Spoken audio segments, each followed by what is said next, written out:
ஆண்டவர் இயேசு கிறிஸ்துவில் அன்பு நிறைந்த சகோதரர்களே, சகோதரிகளே, அனைவருக்கும் இயேசுவின் இனிய நாமத்தில் அன்பு நிறைந்த வணக்கத்தையும் வாழ்த்துக்களையும் தெரிவித்துக் கொள்கிறேன். நேற்றைய தினம் நாம் விவிலிய போட்டிகள் வைத்து மாலை பொழுதில் ஒரு நற்செய்தி பகிர்வையும் ஏற்பாடு செய்து நேற்று முழுக்க ஆண்டவரோடு இணைந்த நிலையில் பல்வேறு நிகழ்வுகளிலே பங்கெடுத்துக் கொண்டோம். அதனுடைய தொடர்ச்சியாக இந்த நாளில் நாம் நம்முடைய பங்கிலே மறைபரப்பு ஞாயிறு வழிபாட்டினை இந்த பலியிலே சிறப்பித்து கொண்டாடி கொண்டிருக்கிறோம். இதே வாசகங்கள் வழியாக இறைவன் நாம் அவருடைய கட்டளைகளை கடைபிடித்து வாழ வேண்டும், அதை பிறருக்கு அறிவிக்கவும் வேண்டும், தலைமுறைதோறும் அதை நாம் எடுத்துச் சொல்ல வேண்டும் என்கிற அன்பான அழைப்பினை தந்திருக்கிறார். இந்த முதல் வாசகமானது இடைச்சட்ட நூலிலிருந்து எடுக்கப்பட்டிருக்கிறது. இந்த பகுதியிலே குறிப்பாக இடைச்சட்ட புத்தகம் 6வது அதிகாரம் 2 முதல் நாம் வாசிக்க கேட்டோம். அங்கே ஆண்டவர் சொல்லுகிறார், நீங்களும் உங்கள் பிள்ளைகளும் பிள்ளைகளின் பிள்ளைகளும் உங்கள் கடவுளாகிய ஆண்டவருக்கு அஞ்சி நான் உங்களுக்கு கட்டளையிட்ட எல்லா நியமங்களையும் கட்டளைகளையும் உங்கள் வாழ்நாளெல்லாம் கடைபிடிப்பீர்களாக என்று ஆண்டவர் சொல்கிறார். தலைமுறைதோறும் நீங்கள் கட்டளைகளை கடைபிடித்து வாழ வேண்டும். தலைமுறைதோறும் இதை அறிவித்துக் கொண்டே இருக்க வேண்டும். உங்கள் பிள்ளைகளுக்கு நீங்கள் கற்றுக் கொடுத்து கொண்டே பயணிக்க வேண்டும் என்கிற அழைப்பானது இந்த வாசகத்தின் வழியாக நமக்கு சொல்லப்பட்டிருக்கிறது. இதை நற்செய்தி வாசகத்திலே இயேசுவிடத்திலே ஒருவர் வந்து கேட்கிறார், மறைநூல் அறிஞர் வந்து கேட்கிறார், ஆண்டவரே முதன்மையான கட்டளை எது? ஆண்டவர் சொல்லுகிறார், உன் கடவுளாகிய ஆண்டவரிடம் முழு ஆற்றலோடும் முழு மனதோடு நீ அன்பு செலுத்துவாயாக. இது முதன்மையான கட்டளை. உன் மீது நீ அன்பு கொள்வது போல உனக்கு அடுத்திருப்பவர் மீதும் அன்பு கூறுவாயாக என்பது 2வது கட்டளை என்று சொல்கிறார். அந்த மனிதரும் நான் அதை கடைபிடித்து வாழுகிறேன் என்று சொல்லுகிறார். ஆண்டவர் அதற்கு சொல்லுகிறார், நீ இறையாட்சி என்று துறையில் இல்லை, அருகில் தான் இருக்கிறாய் என்று குறிப்பிடுகிறார். இதே போன்ற ஒரு நிகழ்வை நாம் விவிலியத்திலே இன்னொரு பகுதியிலே பார்க்கிறோம். மத்தேயு நற்செய்தி 19வது அதிகாரத்திலே 16வது வசனம் முதல் வாசிக்க கேட்கிறோம். இயேசுவை பின்பற்ற விரும்பிய ஒரு செல்வந்தர் இயேசுவிடத்திலே வந்து கேட்கிறார், ஆண்டவரே, நிலைவாழ்வை உரிமையாக்கிக் கொள்வதற்கு நான் என்ன செய்ய வேண்டும் என்று கேட்கிறார். ஆண்டவர் அங்கும் அவருக்கு சொல்கிறார், நீ கட்டளைகளை கடைபிடித்தால் நிலைத்து வாழ்வாய் என்று சொல்கிறார். அப்படி என்றால் கட்டளைகள் ஒழுங்குமுறைகளை கடைபிடித்து வாழ்ந்தவர்களுக்கு உண்டாகிற பெரும் நன்மை என்ன என்பதனையே இந்த வாசகங்கள் சொல்வதாக நாம் புரிந்து கொள்கிறோம். முதல் வாசகத்திலே தலைமுறையோடு இந்த ஒழுங்குமுறைகளை கற்றுக்கொள்ளுங்கள் என்று சொல்கிறார். நற்செய்தி வாசகத்திலே இந்த கட்டளைகளை கடைபிடித்தால் நீ இறையாட்சிக்கு அருகாமையில் இருக்கிறாய் என்று சொல்கிறார். அப்படி என்றால் இரண்டாவது சகோதர சகோதரிகளே, ஒரு சமூகத்தினுடைய வீழ்ச்சிக்கு, ஒரு மனிதனுடைய வாழ்வின் உயர்வுக்கு அடிப்படையாக இருப்பது என்று சொன்னால் அவனுடைய வாழ்வில் அவன் கொண்டிருக்கக்கூடிய ஒழுக்கமே, ஒழுக்க நெறிகளே, ஒழுங்குமுறைகளே என்றுதான் நாம் புரிந்து கொள்கிறோம். நமக்கு ஆச்சரியமாக இருக்கிறது. இந்த உலகத்தை பார்க்கிறோம்.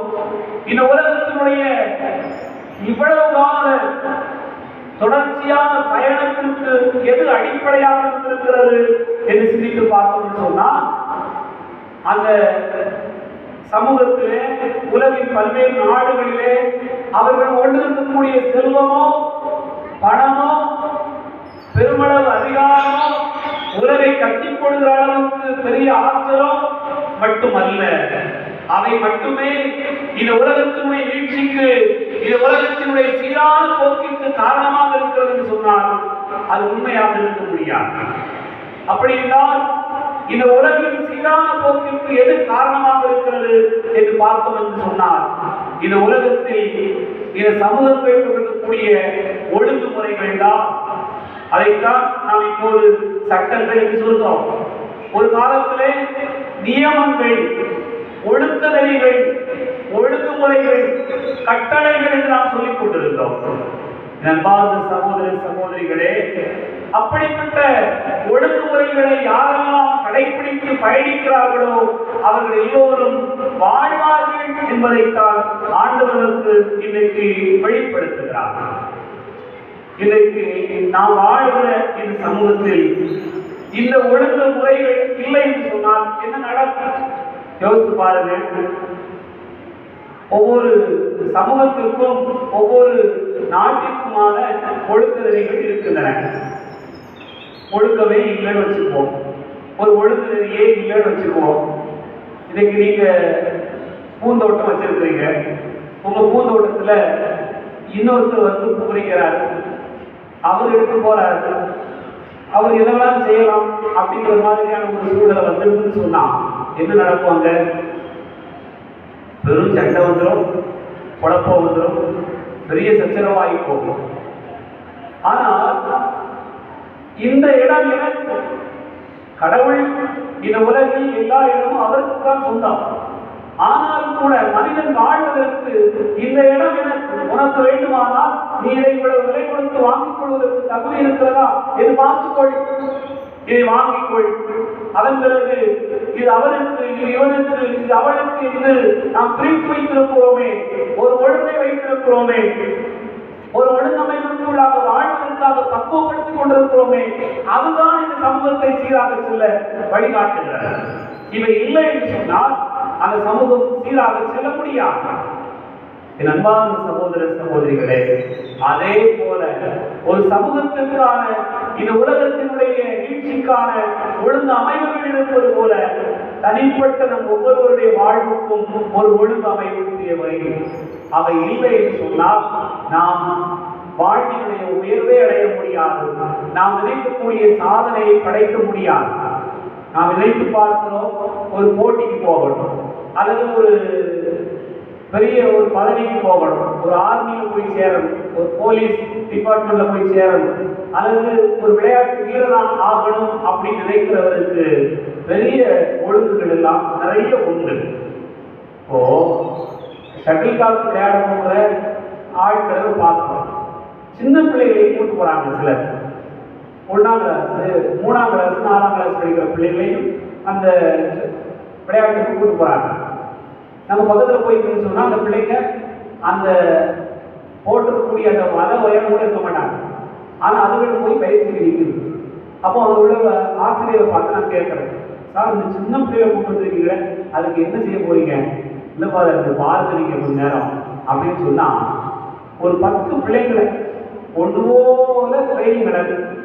பேட்டெல்லாம் கையில கொடுக்கல, அதுக்கு முன்னாடி அவன் தாண்டி ஓடுறது, தவழ்ந்து ஓடுறது, அப்படியே வித்தியாசமாக நெடித்து ஓடுறது, இப்படி ஏகப்பட்ட பயிற்சி கொடுக்கப்படுகிறார். அப்போ ஒருத்தர் கேட்கும்போது அவர் சொல்கிறார், இந்த பயிற்சி கொடுக்கப்பட்டு விட்டது என்று சொன்னால், இந்த ஒழுங்குக்கு உள்ளாக வந்து விட்டான் என்று சொன்னால் அவனுடைய விளையாட்டு ரொம்ப தீவிரமாக இருக்கும், வித்தியாசமாக இருக்கும். அப்ப அந்த விளையாட்டு நேரத்தில் நான் பார்ப்பேன், ஒரு சின்ன பையன் லேசா திரும்பிட்டான், ஒரு சின்ன பையன் லேசா பேசிட்டான். சின்ன பிள்ளைங்க அங்கே நடந்து போயிட்டு வரும்போது பேசுறதுக்கான செய்யும், திரும்பியதற்கான செய்யும் அப்படின்னு நம்ம நினைச்சா உடனே அந்த பையனுக்கு பனிஷ்மெண்ட். என்ன பனிஷ்மெண்ட்? இன்னும் 4 தடவை ஓடும், இன்னும் 2 தடவை ஜம்ப் பண்ணும். எனக்கு ஆச்சரியமாக இருக்கிறார்கள். என் அன்பார்ந்த சகோதர சகோதரிகளே, இந்த ஒழுக்கம், இந்த ஒழுக்க நெறி அந்த பையனை வெற்றியடைய செய்யும். ஆகவே ஒவ்வொரு மனிதனுடைய வாழ்க்கையிலும் அவனுக்கென்று அவன் வைக்கக்கூடிய ஒழுங்கு நெறிகள், வரையறைகள் அவனுடைய வாழ்வை மிகவை மேன்மையாக வைக்கும் என்பதைத்தான் ஆண்டவர் இந்த கட்டளைகளை கடைபிடித்தார். நான் உங்களுக்கு தரக்கூடிய நியமங்களை கடைபிடித்தால் நீங்கள் வாழ்வீர்கள் என்று சொல்கிறார். அப்படி என்றால் நம்முடைய தனிப்பட்ட வாழ்க்கைக்கு இருப்பது போல கடவுளுக்கு பயந்து வாழுகிற இந்த வாழ்வும் நம்மை நேர்மையாக வைக்கும் என்பதைத்தான் இறைவார்த்தை நமக்கு சுட்டி காட்டுகிறார். இதை நாம் பார்க்கிறோம். சீரான வாழ்க்கை இருக்கிறதா? நமக்கு ஆச்சரியமாக இருக்கிறது. முன்னாடி வேலைக்கெல்லாம் போயிட்டு வந்தாச்சுன்னு சொன்னா எத்தனை மணிக்கு நம்ம தூங்க போவோம்? எத்தனை மணிக்கு தூங்க போவோம்? தெரியல, 7 மணிக்கெல்லாம் படுத்துருவாங்க சிலர்.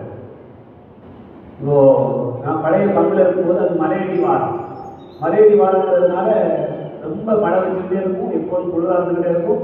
திடீர்னு காட்டு பண்ணி வீட்டுக்கு பக்கத்தில் வந்துடும், கரடி வந்துடும், இப்படி விலங்குகள்லாம் வந்துடும். அதனால நமக்கு ஆச்சரியமா இருக்கும். வேலைக்கு நம்ம பூசையெல்லாம் வச்சு முடிச்சுட்டு வரும்போது ஒரு 9 மணி, நானே 9 மணிக்கு வீட்டை பார்த்து கிளம்பி வந்தது. இது வந்தால் எல்லாம் கதவு முடியும், அங்கே ஊரே அடங்கிடும். 9 மணிக்கு ஊரே அடங்கிடும். ஆச்சரியமா இருக்கும், எப்படின்னா அவ்வளோ சீக்கிரமா தூங்கிட்டாங்க அப்படின்னு சொன்னா அந்த அளவுக்கு எல்லாருமே காட்டுக்கு வேலைக்கு போயிட்டு வரவங்க அவ்வளவு சீக்கிரமா அவங்க வேலையை முடிச்சுட்டு போய் அவங்க ஓய்வெடுக்க ஆரம்பிச்சிருவாங்க. அப்போ மறுநாள் காலையில வழக்கமாக 4 மணிக்கு எந்திரிக்கணும், வேலைக்கு போகணும், வரணும். அப்போ ஒரு ஒழுங்கு இருந்தது, ஒரு சீரான ஒரு போக்கு இருந்தது. ஆனா இன்னைக்கு அந்த சீரான போக்கு என்பது பலருக்கு இல்லை. பலருடைய வாழ்வில் அது காணாமல் போயிருக்கிறார். எப்ப வேணாலும் தூங்கலாம், எப்ப வேணாலும் எந்திரிக்கலாம், எப்ப வேணாலும் சாப்பிடலாம், அதே மாதிரி எப்ப வேணாலும் வேலைக்கு போகலாம். நண்பார்ந்த சகோதர சகோதரிகளே, அந்த ஒழுங்கற்ற நிலை என்பது வருகிற போது நோய் வந்துடுது, சண்டை வந்துடுது, குடும்பத்தில் பிரச்சனை வந்துடுது, நிறைய நேரங்களில் பல்வேறு விதமான பிரிவுகள், குழப்பங்கள் நம்முடைய தனிப்பட்ட வாழ்விலிருந்து ஆரம்பித்து அதனுடைய குடும்பத்திற்கு பரவி மற்றவர்களையும் நம்மோடு இணைந்து வாழுகிறவர்களையும் மிகப்பெரிய ஒரு துன்பத்திற்கு உள்ளாக்குகிறது என்பதை பார்க்கிறோம். ஆனால் நம்மோடு படைக்கப்பட்ட, நம்மோடு இணைந்து பயணிக்கக்கூடிய மற்ற படைப்புகள், உயிரினங்கள், அவைகள் எப்பொழுதுமே தங்களுக்கு வைத்திருக்கக்கூடிய ஒழுங்கு அமைப்புகளிலிருந்து மாறவில்லை. மனிதன் மாறி இருக்கிறார். மனிதனுடைய இந்த நடவடிக்கைகள் மாற்றி இருக்கிறது. பல்வேறு சூழ்நிலைகளில் அவன் எப்போது எழுகிறான், எப்போது உறங்குகிறான், எப்போது செல்கிறான், எப்போது உழைக்கிறான் என்று தெரியாத அளவுக்கு பல நிலைகளில் வாழ்வினுடைய சூழ்நிலைகள் மாற்றி இருப்பதை நாம் பார்க்கிறோம். அந்த மற்ற உயிரினங்கள் காலையில் எழுகின்றன, மாலையில் அடைகின்றன. காலையில் அவைகள் எப்படி பயணப்படுகிறதோ அதுபோலவே காலங்காலமாக பயணித்துக் கொண்டே இருக்கின்றன. அவைகள் ஒவ்வொன்றுமே தங்களுக்கு வைத்திருக்கக்கூடிய அந்த ஒழுங்கமைகளிலிருந்து மாறவில்லை. ஆகவே அவைகள் எப்போதும் பாடுகின்றன, மகிழ்ச்சியாய் இருக்கின்றன, எப்போதும் நிறைவாய் வாழ்ந்து முடிக்கின்றன.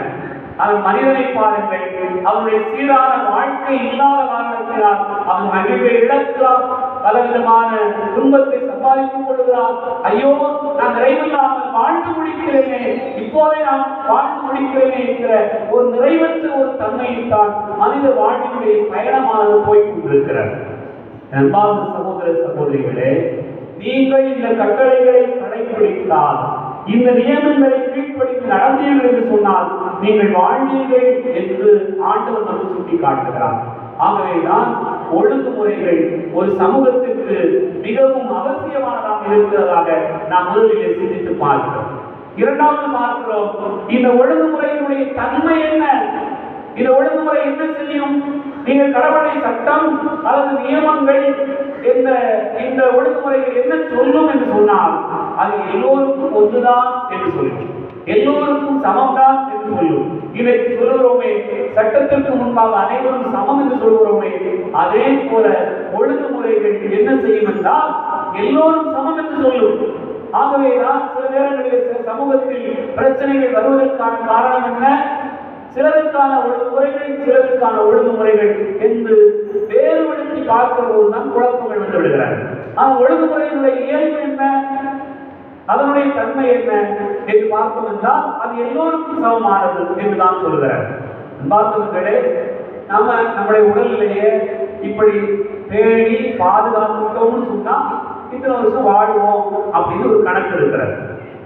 நான் வீடு முடிப்பேன், தண்ணி அடிப்பேன், என்னெல்லாம் செய்வேன், எப்படி வேணாலும் என்னுடைய வாழ்க்கையை அமைத்துக் கொள்வேன் என்று நினைக்கிறவர்களுக்கு ஆயுசு கம்மிதான். அவருடைய வாழ்வின் கடைசி நேரத்தில் எப்போதும் ஒரு நோயோடும் கஷ்டத்தோடும் போராடி இருக்கிற ஒரு வாழ்க்கையை தான் நாம அருகாமையில் இருந்து பார்த்து கொண்டிருக்கிறோம். அப்படி என்றால் ஒழுங்குமுறையுடைய தன்மை, அதனுடைய இயல்பு எல்லோருக்கும் சமமாகத்தான் கற்றுத்தருகிறது என்பதை நாம் புரிந்து கொள்கிறோம். மூன்றாவதாக, நம்முடைய வாழ்க்கையில் இந்த ஒழுங்குமுறைகளை கடைபிடிப்பதால் நமக்கு நடக்கக்கூடிய நன்மை என்ன? ஒரு வேலையை செய்யும் போது அதை ஒரு குறித்த நேரத்தில் செஞ்சு முடிச்சிட முடியும். மனிதனுடைய ஆற்றல் விரயமாவதில்லை. நாம் நினைக்கிற நேரத்தில் சில காரியங்களை சாதித்திட முடியும். இதை நான் செய்திட முடியும் என்ற நம்பிக்கை நமக்கு பிறக்கிறது. அதைத்தான் இந்த நாளில் நாம் சிந்தித்து பார்க்கிறோம். அன்பார்ந்தவர்களே, மோசே தன்னுடைய வாழ்வின் பயணத்தில் அவர் ஒருவரே எல்லாருக்கும் தலைவராக இருந்து இஸ்ரேல் சமூகத்தை வழிநடத்தி கொண்டு போகிறார். ஆனால் அவரால் முடியவில்லை.